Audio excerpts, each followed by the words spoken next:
Okay, good morning, everyone, and welcome to today's session today, which will be covering why only those salespeople who invest in their own development will survive in the future, or why only those salespeople who invest in their own sales development will survive in the future. Now, we're just waiting for a few people to join, a few more attendees, so please bear with us. Now, while we're waiting, if I could get people just to jump on the chat little box thing and just let us know where you're all from, please. So yeah, so I know we've got a few people from different countries. So a lot of the audience will be from the APAC region, but it'd be lovely to hear if everyone can jump on the chat facility and let us know where you're all from while we're waiting.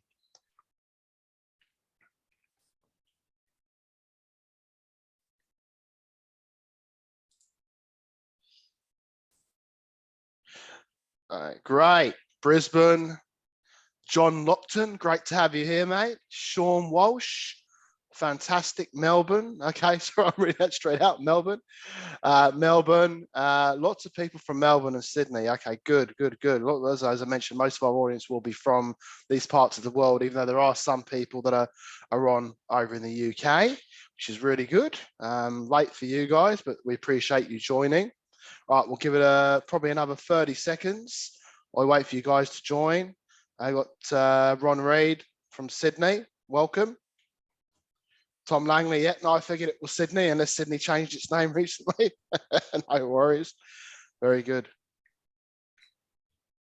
So just while we're waiting again, I'm really thrilled to have with us today a really special guest. He's attended a couple of my other sessions today. I'll be interviewing John Smibert to discover, I guess, why is it why. So we're going to explore why salespeople should be sort of trimming up their sales experience or improving that particular section component. So give us another 10 seconds and we're going to make a start. Okay. All right, let's go. So first, we're going to do a bit of an introduction to myself and of course our special guest. We're going to be covering why are skilled sellers and salespeople becoming harder to find. What is it? What's the catalyst? What's the changing element to what's caused this? Why should salespeople invest in their own sales development? Again, that's the reason why. You know, not the necessarily the push behind it, but just the common sense reason to why people should be doing that. And that's great that we know the reasons why, but we also need to look at how should salespeople actually go about improving their core skills and capability, right? What is it they need to be doing, right? So moving on. So look, just some housekeeping rules. Please keep your webinar on silent. Or your microphone on silent, if that's if you may, and if you hear me mumbling, it is 5 a.m. here in the Philippines, where I'm based. Should have mentioned that before. I'm here in the Philippines, and yeah. So let's keep our microphones on mute. And throughout the webinar, we will be activating several polls. Look, prior to each key point, please be as, I guess, interactive as possible on those particular points. It'd be really great to yeah, the more interactive I can have the whole audience, the better the session will be for everyone. Okay, all right. Right, moving forward, and we'll do a bit of a wrap up and a Q&A, and there's some resources I'd like to share with you at the end as well. Okay, moving forward. So introducing myself really quickly, I'm the co-founder of Matt Cowan Prospecting. We're a high-end sales enablement demand gen agency for tech enterprise companies such as Oracle, security companies such as Checkpoint. We have, or I personally have, around about 18 years of sales enablement exposure. Always learning, always making mistakes, but yeah, really feel I had a number of years and seen the evolutions over the years of how sales enablement has changed. I'm also the author of a couple of books. You might have come across, I've made 250,000 calls. This is what I learned. Very simple read. One of my first books, not the best one put together, but in all honesty, if you're just starting the game, and then although cold calling is sort of moving away from the industry, it's a more of a warm calling approach. Definitely worth having a look at it if you're starting wanting to get past those jitters of picking up the phone. And then there's perfect prospecting, which is quite a recent one for me. It's been rewritten a number of times due to errors from myself, design teams, but there's some useful stuff in there on finding the right types of clients. If you're a salesperson and you need some sort of checklist to go through to work out what you need to be doing to find the right perfect fit client, this could help you. I'd recommend it. It's a very quick read. You can get it on Amazon. You can get it as a not an Audible yet, but as a what do you call it, as an Amazon read, and it's, I believe it's only 99 cents at the moment. So yeah, go and take a look. Moving on. Okay, so I want to introduce to you our special guest. I'm so thrilled, John, to have you here today. John has invested over 38 years as a successful sales leader across multiple locations over the world, multiple large tech companies. He's also the co-founder of both SMA and Sales Leader Forums, and his recent book, he's the co-author of The Wentworth Prospect. I absolutely love this book, John. I'll be honest, I'm not finished yet. I'm 75% of the way through, and it's one of those reads or audibles, listens, that when you start going through it, the story is just really enjoyable. You can't keep your ears off it, or you can't keep your eyes off it. It's a very compelling story about a sales, sales professional that needs to learn her way across the ranks of closing a deal, right, in a very complex situation. So yeah, John, great to have you on board. Welcome. And in terms of the introduction to your book, I know you can do a much better job than me. So yeah, I'll give that part to you. Welcome. Thank you very much. I think you did a great job. Thank you very much. Yeah, it is a very readable, exciting sort of book. It's a novel, and I've got to say, a lot of people have been reading it who are not in the sales fraternity, and they're just reading it as a novel, so they're loving it. Very good. All right, great. Yeah, go ahead. Sorry. No, I was just saying, it will. For those that really are good at selling, it'll consolidate what you know, and will fine tune your sales capability. For those that are really new to selling, this book it's the best way, I believe, writing a novel about sales that will really teach people what selling is all about. That's it. Everyone go out and buy Wentworth Prospect. It's definitely worth checking out. Now, we do have a couple more stragglers joining on board now, John. So a lot of names out there I know that you've just listed. Yeah, fantastic. Good to see you all. Good turnout today. Now, well, let's get started. So let's launch the first poll. Now, the first point we're going to be talking about is around the skilled, seasoned salespeople catalyst. What's changed, right? So why are skilled salespeople becoming harder to find? Our first poll is going to launch in a few seconds. So we want to understand what your biggest challenge is when it comes to hiring seasoned sales professionals. That's going to launch now. It's multiple choice. So please go ahead and be as interactive with that one as possible. Now, what's changed? I mean, look, in my experience, I'm seeing organizations are no longer, John, they're no longer developing their salespeople due to salespeople, I guess, traditionally jumping ship perhaps every 12 to 24 months. I think there's a bit of a cutback now. I'm seeing more, so it's a cut in sales and training and development, or not sorry, a cut in those particular sections, but there's certainly less reasons to be training salespeople compared to before, due to people jumping ship, and that's nothing new. There's always been that jump ship from 1 year to 2 years. So I guess when it comes to hiring skilled salespeople, companies are sort of looking for the more experienced people to get faster results, and thereby, I guess there's a lot more competition out there for the small number of top salespeople. So you've got that first point I've mentioned, where organizations aren't necessarily developing salespeople like they used to. Excuse me. And then you've also got the fact that they're only hiring experienced salespeople to get faster results. So, I mean, given there's a shortage of individuals, and my question to you, John, on that is, I mean, what impact do you think this shortage of well-seasoned salespeople is having on organizational development and growth? And what's your views on that? Well, let me just go back one step. I'll add to what you just said. Please. Yes, companies aren't investing in developing salespeople as much as they used to. They still are. My concern is that They'll have a budget for sales development, developing their salespeople, training, and other activities. But the issue is a lot of that training is on product. And there's less and less, in my experience and what I'm seeing through all my clients, less and less investment in the skill of selling. Okay. And I want to put on the table right now, in my view, a salesperson's role is to sell, and to sell is helping a customer through a buying journey. It's not about flogging a product. And the more we train people on product and the less we train them on how to sell and how to help customers through that buying journey, the more we're making a rod for our back as an organization. Our people need to know how to sell much more than they need to know detail about the product. That said, yeah, go on. That said, the reason why, in my mind, that there's less and less investment in developing salespeople is that the world's moving so fast. There's less loyalty by both companies and employees, and companies can't afford to invest too heavily in people that are just going to keep moving around. And that's not the fault of the people. It's not the fault of the company. It's just the way of the world now.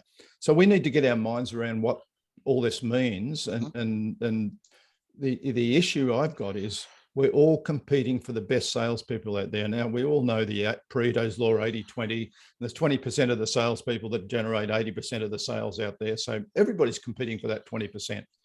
And it's a dog's breakfast out there trying to hire people. So we do need to develop people. And we all wonder what happens to the people, the rest of the 80%, right? You've got the 20% killing it, hitting their numbers, and the other 80%, yeah, I guess they need to start improving. They're churning, and people are not looking after them there. I mean, yes, there's a certain amount of training and coaching happening, but not enough to help those people get up to the level of professionalism they need to. So the point of this whole webinar, Matt, that you put on, and it's a great subject, is how, as individuals, how do we need to recognize that we need to do something about this? The company's not going to look after us. And yet we've got a career, we've got our own career to look after. We've got to take accountability for our own career. That's essentially the bottom line. Hey, so just reaching out to the audience, if you've got, if the point on there on the poll is not, or the answer isn't what you're looking for, or you've got a question on that, please direct your questions into our chat box, and we'll come back to you on that very shortly. Okay. But yeah, John, I agree. And if we don't, and if salespeople aren't investing in themselves, and salespeople aren't being invested in their own development, I guess what we need to understand is, let's switch it around a little bit. Why aren't salespeople investing in their own development? Do you think it's laziness? Is it the expectation that the company should do it for them, or maybe they don't know how to do it? I mean, why do you think salespeople aren't sort of going out and go, oh my God, I need to go and buy 20 books, and I need to go and watch 20 podcasts every day, every week, or whatever it is? Why do you think that is? Well, first of all, a lot of people do. Okay. It's not everybody that don't. A lot of people invest very heavily in their own development. But it's also human nature. A lot of you out there know that I'm a fanatical golfer, and I play golf 3-4 times a week, and I wonder why I'm not getting better. My handicap sat at 15 for the last 20 years. I'd like to get it down to single figures. I play a lot of golf. Why aren't I getting better? Well, the reason is I haven't invested heavily in myself. I haven't got a lot of coaching. I haven't studied it. I haven't practiced. And that's another thing that I really get on the back of salespeople about. You need to practice, and the customers is not the place you practice all the time, right? You need to practice before you get in front of the customer. It's like, if you had a soccer team and you put them all out there and you said, all right, we're going to play our first game next week. Here's a little bit of coaching. Now be ready to play. And if they haven't practiced and really honed those skills, then obviously they're going to be beaten badly on the course. So the answer to your question is why don't people develop? A lot of people don't know how. They haven't thought about it. They're too busy all the time. And of course, all we do if we're busy all the time is keep churning, doing what we always done, and we'll fail and wonder why we failed, and we've never done any self-development. We have to take time out. And sometimes that's very hard for a lot of us to do, but we need to manage our time and work out how to take time out to do some self-development. So John, we got a question, or already rather a response from the poll from Ron Reed. So he finds companies are investing in sales methodologies and ignore selling skills without the base selling skills. The method doesn't seem to deliver good outcomes. That's interesting. That's really I think that's essentially what I was saying before. Pretty much, a lot of companies are unfortunately investing in my mind, the wrong thing for salespeople. If you're putting people through days of training, of product training every year, and not putting the equivalent amount or more into sales training, how to sell, then your effective basic skills, and then the more advanced skills, then you're not helping your people and you're not helping yourself. I mean, I personally, John, I train my individual BDRs individually. I just feel that the value add is so important, even if it's only a few hours a week. But my challenge has always been around, if I give them any homework, it's kind of never done. It's more of I'm always given the emphasis of, hey, Matt, isn't that your job? After work, we have, activities, we have family, and I'm like, I get it, and I'll train you, but you've got to learn as well, right? Don't think about this job, think about your next job, because in a year or 2 years, I don't want you to leave, but you probably may want to go and jump ship and find something that's above your ceiling that I can provide you, and the only way you're going to do that is to develop your own skills. So let's look at the results of the first poll quickly. So it seems that the biggest challenge right now with our audience, 71%, is a shortage of hard to find right fit people. Again, covering what we covered earlier, John, the 80% that are not hitting their number and the 20% that are killing it, right? So interesting. We've got too expensive doesn't seem to be an issue. I have heard from some of my clients that hiring BDRs and salespeople they're demanding higher salaries, so it doesn't seem to be an issue so much with our audience. Low retention. Well, I mean, we know why. There's a shortage of people, so people are competing for people, and the salaries are becoming higher and higher. And that's another reason why we should be putting some of our funds into developing our own people rather than competing on that open market. And by the way, I really need to say, a lot of people you hire might be top salespeople in another business, and when we come into our business, they fail. And part of that is the cultural fit. And we need to make sure when we bring people in, they fit into our organization. But we also need to make sure we're giving them the frameworks and the tools and the way we do business, and make sure that's clarified and they can work within our machine. Very good.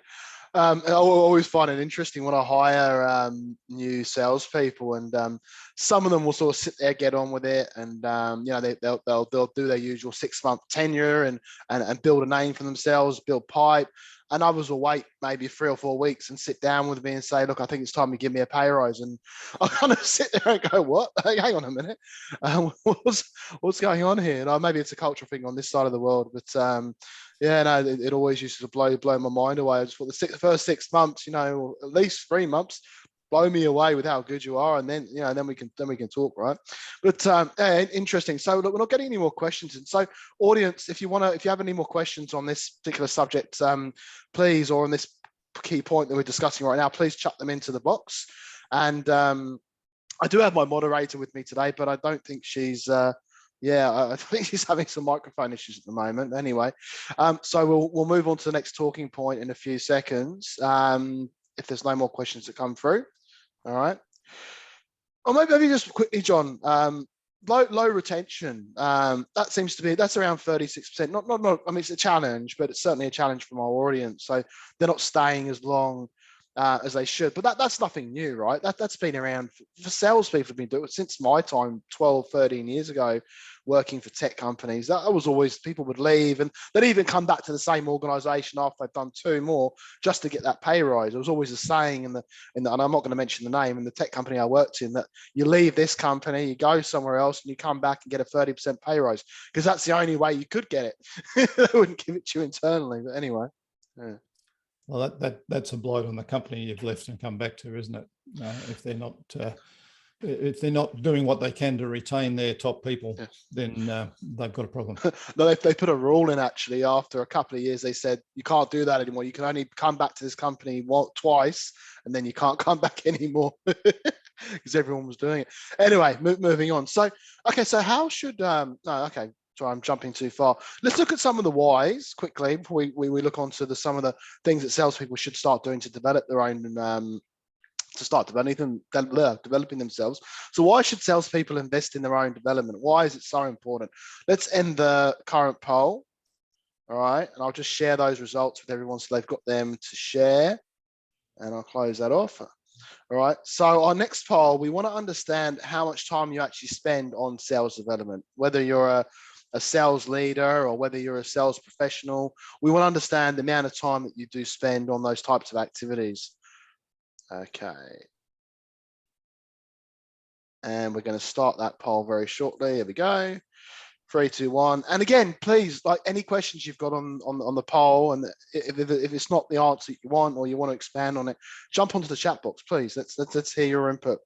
So look, from what I've seen, John, I'm not going to use, I know we said we wouldn't use the C word throughout the session, but COVID has evolved the sales enablement profession, whether you're a BDR or a sales manager or a country manager. It's evolved, right? Things have changed significantly. We don't have to go into those reasons now, but if you don't improve your knowledge and you don't learn and you don't self-develop your sales skills, whether it's presenting or discovery, whatever it may be, you will become unemployable, right? You look at all those people now fighting for, or you've got all the organizations fighting for the good people, but you've also got a lot of people that aren't passing those interviews. It's a reality. If you lack the skills that sales professionals are searching for, it's time for you to find a new profession, right? Or start learning. And it's something me personally, I've personally gone on this journey, John, where I've had to realize that I've had to start spending at least an hour a day listening to a new book or learning something new or trying to jump on a podcast, right? Because if I don't do it, I've got to show example to my clients, right? I've got to show that I'm just as capable. If I'm not doing it, then my salespeople aren't doing it. Then why use me as an agency, right? Okay. Moving forward, and Karen, thanks for providing the link for John's book. Great to have you on the sessions today as well. Yeah, everyone. See you, Karen. Yeah, thanks for joining. I didn't see you on the list there. Great stuff.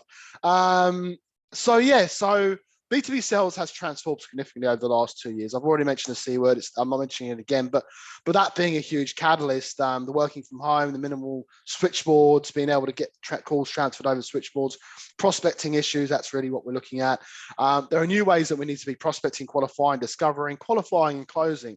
You have to learn these new skills, right? I'm sure there was plenty of salespeople when we went into lockdown that went, oh my God, I'm used to whining and dining people. Now I've got to do everything from the phone and from video. How do I do that? I'm getting depressed. I've got to learn. I've got to adapt, right? So John, I guess I'm keen to understand, can the old-fashioned sales king still reign supreme on the land and keep selling ice to Eskimos without ever reading a sales book? So just before you answer that, what I mean is there are these unique salespeople that I've come across that will never read a book. They will never put anything in the CRM, but they'll go out and have a 3 or 4 hour session with a couple of prospects and come back with a signed contract, right? Are those people still, do they just have to gift of the gab? What are your thoughts on that? Most of them have developed their skills in one way or another. The companies may have helped them develop. They develop it. We don't all learn the same way. Sure. We don't all have to read a book. Although I've got to say, if you really want to self-develop, most people have to read a book. But of course, books these days, you don't just have to read them. As you mentioned earlier, I think you're listening to the Wentworth Prospect. Is that right? Absolutely, yeah. Yeah. So most books have got an audio version, and we've all got the capability of listening to something while we're driving or exercising or walking the dog or whatever it is we do. Yeah. So we can listen to that. We can listen to podcasts. There's all sorts of ways in which we can learn. Mm-hmm. But back to your top sales guy that's out there, they've learned somehow. Yes, a lot of people have got some innate skills that will help them sell more effectively, but everybody can sell if we develop. And so it's for all the struggling salespeople out there. If we work on developing our skills and practicing those skills, you can be successful. Very good. I remember when I was around, I'd say about 10 years old, and a friend of mine, and we used to prank call people, just for the fun of it. Like if anyone's ever seen The Simpsons, and they call up the person in the bar as a joke, and then was Bart Simpson would always do some funny joke. So that was our thing when we were 10 years old, and we'd call up people. And I always remember our neighbours gathering with my parents and saying, your son's he's going to be some sort of teleprospect. He's going to be some sort of, sales genius. And I'm not quite a genius, but I've created a business and a career based on, let's not call it cold calling, let's call it demand gen, right? So, so maybe there is some gift of the gab in some sense, but that's an interesting point. Hey, we've got a question from the audience, Ron Reed. So do you find that companies set annual targets other than measure performance weekly? That's interesting. For me to answer that one, Ron, I go back to my career in sales prior to setting up this business, and I guess how I do it. No, I think that it depends on the organization, right? It can be quarterly, it can be weekly, it can be, right? I think, Ron, are you possibly getting to how do we help people measure their progress in their own self-development? And I think that's really a really important question if it's focused around that. We need to look at how we develop personally, set your own objectives to where do I want to be in a quarter's time? Where do I want to be in a month's time? Where do I want to be in 5 years' time in terms of my capability, my ability to be successful in the sales and sales leadership world?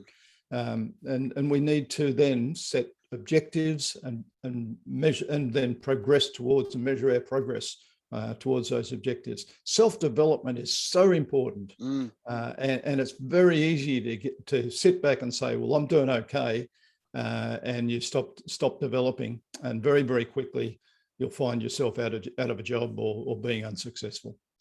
Hey, so I want to direct another question to you, John, and maybe it's going to be a talking subject for the audience as well, just before we jump onto our final point, which I think is going to be more important. I want to keep most of the session's time available for that in terms of what do we do and how do we go about improving our sales skills. So there's an interesting balance, and again, I know I mentioned the C word again. I should have someone here. I should have had someone highly moderated hit me in the head every time I mentioned it.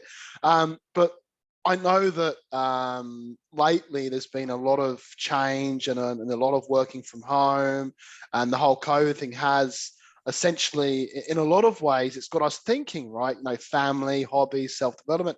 A lot of colleagues and friends of mine have jumped ship from different organizations that have said, hey, we need you to come into the office. And I'm a big office advocate, but I'm kind of also hey, if you want to work from home, you can do that as well. But that not being the issue we're talking about, but there's a lot of focus more on family, hobbies, friends, and maybe people were feeling burnt out, and you got the corporate America or the corporate Australia, right? But again, for me, it's hard to sort of relate in a lot of ways, because in some ways I pray I can get a salary at the end of the month and not worry. But on the other side of the coin, I'm running a business that's not how it works. So I guess the question I want to throw the audience to you, John, is what is the right balance? How do you work 10 hours and you're like, wow, that was a really busy day. I've got a newborn baby at home, want to go and spend time with them. I'm puffed out at the end of the day. I don't want to be sitting there for an hour listening to a book. I'm going to jump on the train if you're in the office, or I'm going to go open my door and go and see my newborn son, or go play with the kids. What's your how do you get the right balance? How do you get that motivation of, I've done enough, and now I've got to do something for me to develop my skills, but I kind of feel like work switched off now. I mean, that's something I can personally relate to. When when your mind's so mushy, you're like, well, I should probably just switch off anyway, right? But I will force myself to listen. What are your thoughts on that? Well, there's two words. You use the word balance, and you do need to achieve that. Yeah. So what does balance mean? It means something different to everybody. Yeah. Everybody needs to identify what level of balance they need, how many hours at work, how many hours at play, at home, and so on and so forth, how many hours in self-development. Plan that. and then manage it. Mm-hmm. Now that's easily said, isn't it? Yeah. However, if you at the end have put a plan together and at the end of a month or 2 months or a quarter said, "Whoa, I really didn't get any time into self-development," then you're not managing your plan. How do I get back to managing that plan? It's as simple as that. We as salespeople, all of us as salespeople are managing our business. This is a concept I think we need to get into our minds. It's not, you're not just an employee of a company. You're managing your own business. You've got your own territory. You need to put a plan together. And that plan should be a plan, not just for business, but for self-development and so on. And then work the plan. Simple. I mean, sounds simple, doesn't it? It's not easy, but we need to do that. So every single individual needs to be accountable for their own business, managing their own territory, achieving their own objectives, and they need to be accountable to themselves to develop themselves so that they are successful in their career and their life. That's really good insights, John. And I always remember an old manager of mine saying, treat your job like it's your business. Like if you don't hit your number, you don't eat. And I guess that can be quite hard when you do eat anyway, right? Oh, actually, I do eat anyway. I can jump to another organization, but I agree. Everyone needs a plan, right? And that's something that me personally, I've failed on, and then I do put a plan together and we execute it. No one's perfect, right? We create 10 goals. Most people out there won't go, I'm going to achieve all of these 10 goals. We get sidetracked, we move around, we might achieve 3 of those goals, right? But we've still got a plan and a goal that we need to be achieving, right? I was watching Arnold Schwarzenegger's motivational speech from a few years ago, and his big focus, you've got to have a goal, otherwise your ship's sailing in the wrong direction. And some people do it from the wing of their seat, but everyone has a goal in some shape or form. It's either written down on paper or it's in their mind. There's an end goal and then there's individual goals to achieve, right? So it's important that we document that as well, so we understand how to how we can sort of develop those skills over a time frame that meets us.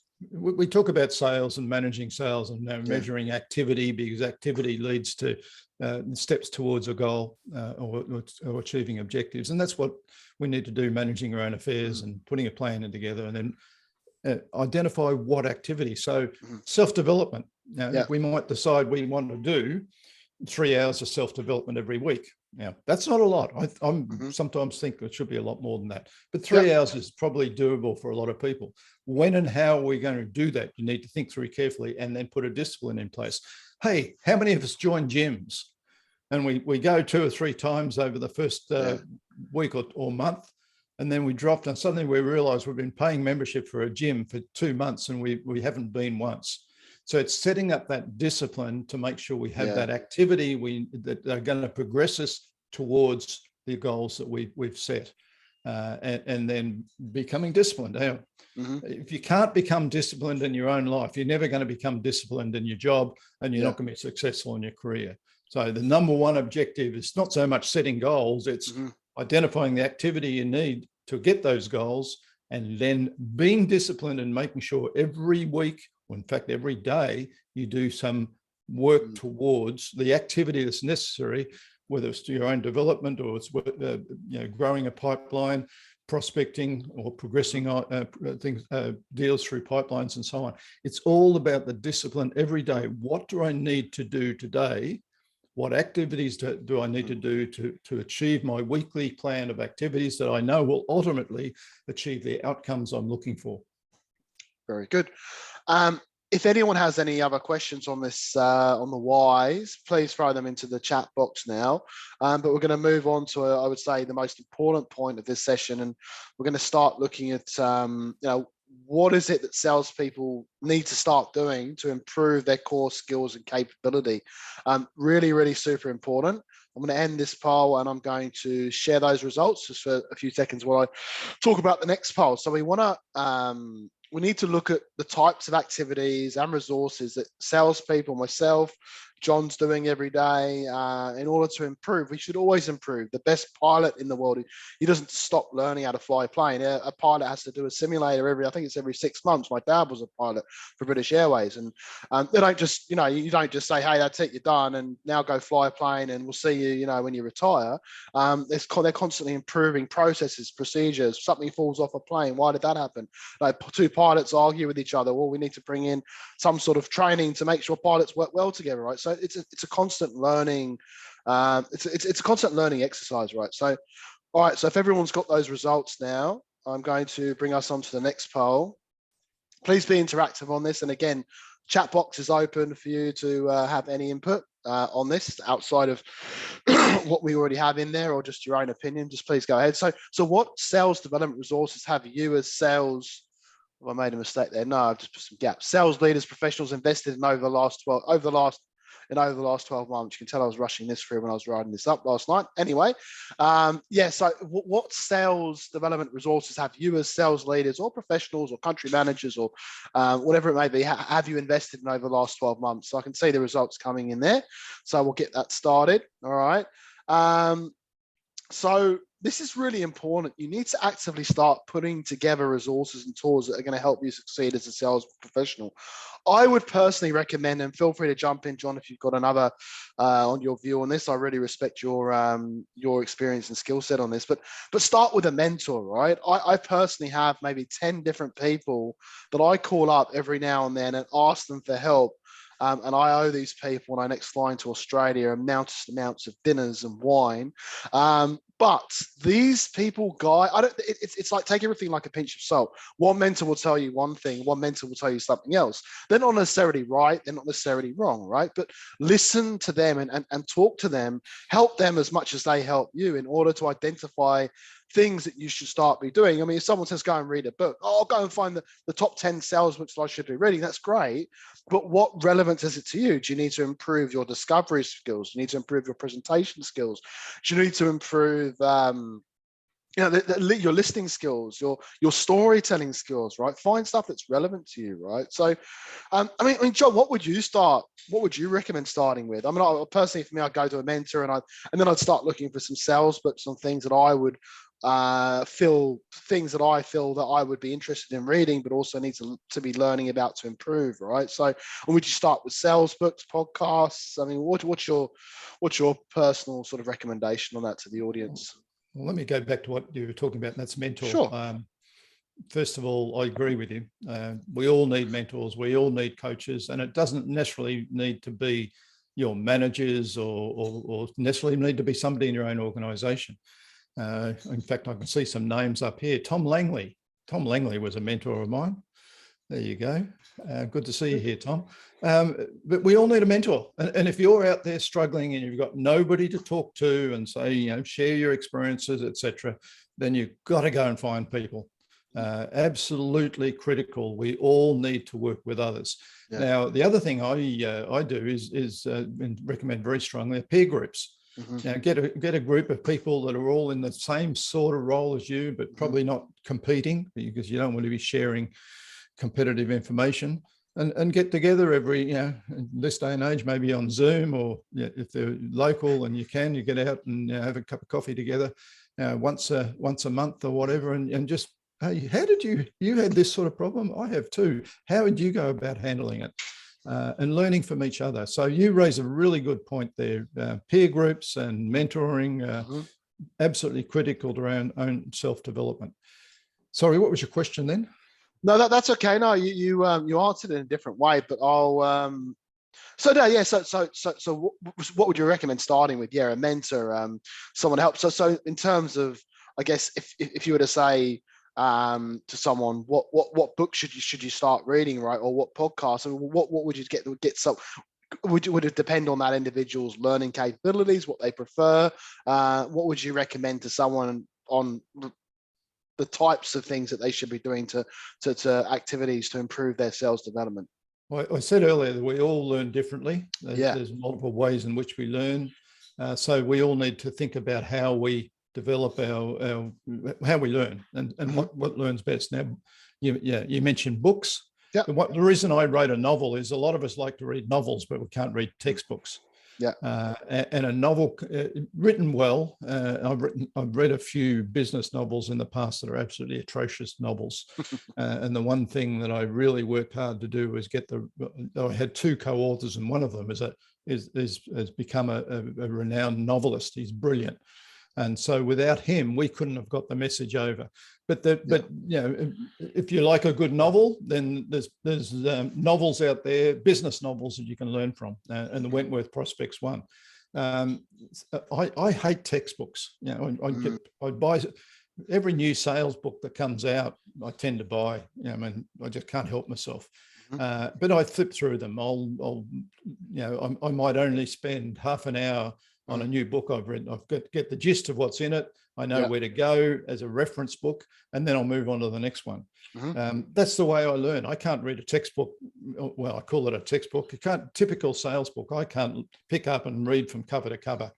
I just find it inappropriate for my learning, whereas I can read a novel. But it's not just that. I mean, listening. All books these days, nearly all books have an audio that goes with them. Nearly all books have a online version, an ebook, and then you've got the printed version. Now, a lot of people love a printed book, but this day and age, 65%, I heard the other day, of sales books in the US are being sold as audiobooks. So that tells you something. If we get in the habit of listening whenever we're doing leisure work or driving or whatever, there's a great opportunity to learn. And a lot of us are very good audio learners. Not all. So if you're not a good audio learner, this is not a recommendation that you can take sense of. I see you put some recommended reads up there. I thought it was about time we stuck that one up. Yeah, no, I thought that would be good from a talking point. I mean, I could give you a list of 100 books, but I like your list here.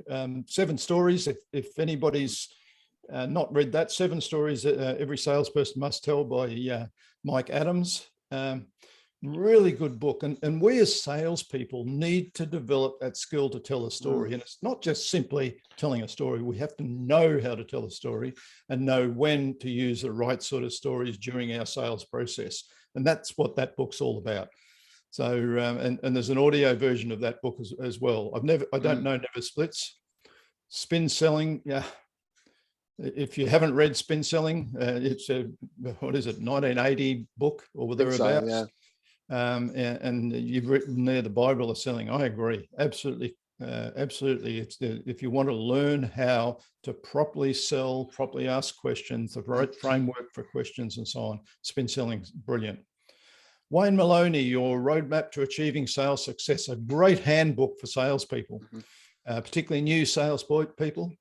Pick that up, read it, refer to it, make it become your support book.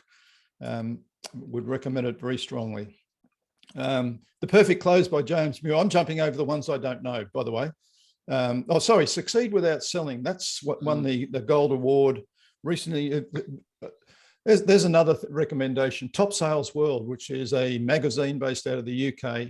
Is the biggest and most widespread read magazine in the world of B2B sales. So you should be registering to get that every month and read that. And of course, out of that, they publish lots and lots of articles and so on, written by some great thinkers in the sales world. Now, they recently, and every year they run an set of awards, one of which is the best sales and marketing book. So Diane Helbing won that with Succeed Without Selling. You've got to go and read that one. It's the best book of the year in sales. And of course, the silver medal went to the Wentworth Prospect, our book. So we're very proud of that. And that's a very good read, John. Like read or audio. Like I said, I couldn't put it down, or I couldn't stop listening. I'm 70% of the way through, but it's just a great story. It's got some nice twists in it, and you can relate to it as well, right? You can relate to it from a corporate perspective and also to a personal things that happen in our own lives. So it's been written very well. It is a model. It is a novel. It's people getting killed. There's all sorts of things happening. So yeah, a lot of fun. Very good. And there's some others worth mentioning. I mean, there's my my own book. So feel free if you're looking for how to find the perfect fit client. Maybe you're new to sales, you're not as experienced, and you're not sure. You start working with a prospect client, and you're thinking, are they going to be a tire kicker? Are they going to be wasting my time? And take a look at mine. 99 cents on Amazon, or you can buy the book if you like, and it'll just give you a bit of a guide to run through to see if they're a perfect match client. Ask yourself questions. So you spend only maybe a few hours with them as opposed to a few weeks and months, and then only find out that even if you sign them up, they're like the worst clients that you've brought in on ever, and they actually won't make your business any money. A couple of others worth mentioning, if that's okay, John. Tony Hughes books. The first book I read, actually what got me back into it was Combo Prospecting by Tony Hughes. Now, I kind of agree and disagree with a lot of the things in here, but one thing it taught me was a moldable communication method. So I never really SMS'd anyone cold, or it would only be SMSing a client if I was trying to reach them, right? And when I'm here based in the Philippines, and I've got a couple of SIM cards in my phone, and a UK one, an Australian one, and a local one, and I just didn't realize the approach of the fact that if you really need to reach someone and you've got a compelling message and you need to pull them out of that world, this book will teach you how to do that. Messaging on LinkedIn and SMSing and calling, leaving voice messages, and it pulls someone out the world of their busy world. But make sure you use the right compelling message, otherwise you just annoy people. And tech-powered sales, like if I was to compare tech-powered sales and Wentworth Prospect is a great, it's a great listening, a great novel, right? You listen to it, you hear a story. With tech-powered sales, if you want to learn and pick and pin out all the best technologies out there for automation and sales, that's what I used it for. Other people use it for different things, but for me, I jumped on that book and I went, you know what? I need to learn of all the different AI techs out there for sending emails, for finding phone numbers, and I'm going to do a demo with every single one, right? So that was more the benefit I received from that. I'm jumping ahead now, but I would start with the Wentworth Prospect, even above my own book. I just think it's one of those ones that you can listen when you're half tired and half asleep from doing a 12-hour day. It's a really great listen, that one, a really great read, definitely. So we've talked a lot there about books, but there's lots of other channels for learning. One that I find very valuable, podcasts, and there's some really good podcasts out there. Just to mention a few, Andy Paul, I forget what he calls it, in the US, he does a great podcast. Just got to listen to his bloody advertisements. That's anything. But once you're through that, the content is brilliant. He's always interviewing people that are outstanding. Paul Watts. Again, I can't remember the name of what is it? It doesn't matter, but he runs a podcast with some brilliant people that he interviews, and he does it very well. He's a Canadian-based guy. Here in Australia, Stephen Norman runs a great podcast. So all of these, look up on LinkedIn, find the podcast, and listen to one or two. And if you like one or two podcasts, these guys typically put out at least one a week. And they're really good listening. And there again, it's, if you're driving to and from work or wherever you're going, every week, listen to a podcast at least once a week, and it's good learning. A lot of online training available too, so go out there. The straight online training, I've had a lot of feedback that people don't find them high value and they never complete it. But there's a lot that's good out there. Sales IQ is one here in Australia. They have some really good online training. And Tony Hughes is part of that organisation, along with Luigi Prestonenzi. So there's just to name a few. And it's really community-based learning. I put together the sales masterminds, which for me is a peer group. So it's a whole lot of guys like me that are making a big difference in the world of sales. And we get together and talk, once a month or thereabouts, and share what's working, what's not working in the sales world and our own businesses and so on. That's the sort of stuff. And sales leader forums, by the way, we run peer groups for sales leaders. But if you want a peer group for a salesperson, just go reach out, find out who you can get together with, and formally get together once a month and compare notes and learn from each other. great ways to learn. Thanks, John. Another one that I just thought of, actually, I had to quickly stick it in Google to remind myself, and it was written in the 50s. It's very much, honestly, when I read this and I looked at how it was written so many years ago, and in relation to today's methodologies and how things have changed, it just completely resonated. The Magic of Thinking Big, John. I don't know if you come across that one by David Schwartz. Yep. Absolutely brilliant book. A friend of mine gave me an old tattered book. It must have gone on to 6 or 7 other people now. That is one of the, and I only read 70% of it, but again, it was one of those books that just changes the way that you think. Glass half full, glass half empty, right? But it just helps you to really understand the dynamics of, and it's funny, like what we generally find is if your home life is a mess, you're going through a relationship issues, generally your business or your work's going to get affected, right? There's this balance, right, that you've got to try and equate. But if you can change the way your mind works, you can kind of have both working correct, right? But if one or two aren't correct, or if all of them are falling apart, then you got to start fixing things, right? Hey, we got some recommendations from the audience, John, for some books. So I'll just read them out. I'm not sure if this is a book or a podcast. Negotiation Ninja. That does sound familiar in some ways, from Chris Chilton. And The Brutal Truth About Sales and Selling podcast. I've heard of this. I've had some positive insights about this. I haven't personally listened to this, but it's going on my list now. Deep Listening by Oscar Trimble. Have you heard of that one, John? Does that come Sorry, what was it? Deep Listening by Oscar Trimble. Oh no, yes, I have. I've Okay. actually got a copy of that here. Yes. Very good. So there's a couple. There's some really good books there on mindset, getting the mindset right, and how to do that.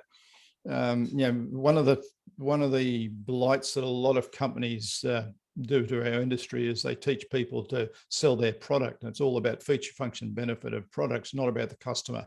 And anything that help us get our mindset back on the customer and be there to help the customer through a buying journey to achieve an outcome, rather than here's our product, feature, function, benefit, you should buy it, Mr. Customer, will change your professionalism. So mindset and getting the right mindset around sales is absolutely critical. Some really good books around that. That was Sean Walsh. Yeah, thanks for that. That's the Brutal Truth About Sales and Selling podcast. So this is the book that you give to your new salespeople. That wasn't that one. It's How I Raised Myself from Failure to Success and Selling Better. Been Selling by Frank Betger. Brilliant. No, let's take a note of that one as well. I have heard of that book, and I haven't read it, so it's going on my book list. My book list is getting bigger and bigger, John. I've got to start reading faster or listening faster. That's good. Well, how many books a year do you read, Matt? I only go through one. Last year it was one a month, or one a month and a half. And then my wife became pregnant and things got busy and life got in the way. And then it was one every 2 months, and then over Christmas none. And I've just started again. I'm nearly through yours, so that'll be the first one for January. Although I did technically start that at Christmas. So yeah, one a month. I don't know if that's enough. Yeah, that's fine. I mean, if people set their objectives on getting one book a month, and it doesn't have to be a sales book, by the way, but one self-development book a month, you're doing pretty well. Yeah, and if you don't like reading, then listen to the audio of those books. And I find mixing them up as well. You don't have to just read or listen to one book. You can switch between different ones. I find that helps me depending on my mood. I'm like, I don't really want to, I don't feel like a novel today. I'm going to leave the Wentworth and I'm going to read an article, or I'm going to listen to a novel, but a non-sales related novel. I want to read some fiction, right? You can mix them up as well, right? So, you're not, you don't want to overdo it, but okay. If once a month seems to be okay. So that's the general feedback that I get from people, but it's just sticking to it. That's the hard part. So look, we're going to cover some of the polls results for the last 5 minutes. And if anyone's got any questions, please, we're in our final 5 minutes of the session. So this is a time to pick, not necessarily my brain, but John's brain as well, on any questions on this subject. But if we look at the third poll, it seems that I would say most people are watching webinars, so that's great. We've got a few people on this webinar today. So that seems to be the most popular method of learning, followed by books, then podcasts, videos, online training. But funny, John, I remember we were chatting a few days ago around customer domain knowledge. That seems to be on the lowest at 35%, right? And it's interesting how that maybe it was misread, but maybe not.